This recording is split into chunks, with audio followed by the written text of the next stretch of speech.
তার মাঝে আরেকজনকে আমরা আধ ঘন্টা ওয়েট করে রেখেছি।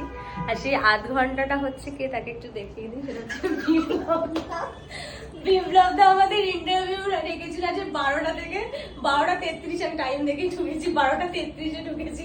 ওয়েট করছিলাম। ভেরি সরি বিপ্লব দা। না না, এই দুটো মানুষের মুখ দেখলে আমার মনটা খুব ভালো হয়ে যায়।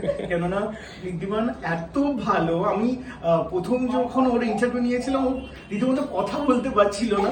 আজকে ওর সঙ্গে যখন কথা বললাম আমি নিজে প্রচন্ড ভাবে কি বলবো, ভিতর দিয়ে বলছি ও ভীষণ ভালো ছেলে। এবং 26শে নভেম্বর ওদের দুজনের বিয়ে হচ্ছে।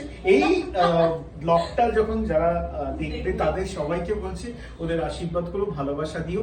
আর আমি পূজা গাঙ্গুলির সঙ্গে এবং ঋদ্ধিমান ব্যানার্জির সঙ্গে অলওয়েজ আছি, ভালোবেসে। পেছনে অ্যাকচুয়ালি দাঁড়িয়ে ছিল এতক্ষণ ক্যামেরা নিয়ে ক্যামেরা পার্সন রয়েছে, আরেকজন ক্যামেরা পার্সন অনেকক্ষণ ওয়েট করেছে। মানে অ্যাকচুয়ালি মানে প্রথম আমি দেখলাম ডিওপি আগে এসে দাঁড়িয়ে আছে বারবার থেকে। যাই হোক, তোমরা দেখছিলে যে আমরা প্রি ওয়েডিং শুট করে, এই যে ব্লগটা যখন দেখবে তখন বিপ্লব বুঝতে পারবে যে আমরা কি অবস্থায় শুট ফুট করেছি। তার মধ্যখানে এসে আজকে একটা ইন্টারভিউ দিলাম। আর বাকিটা তো তার জন্য ব্লগটা দেখতে হবে পুরোটা।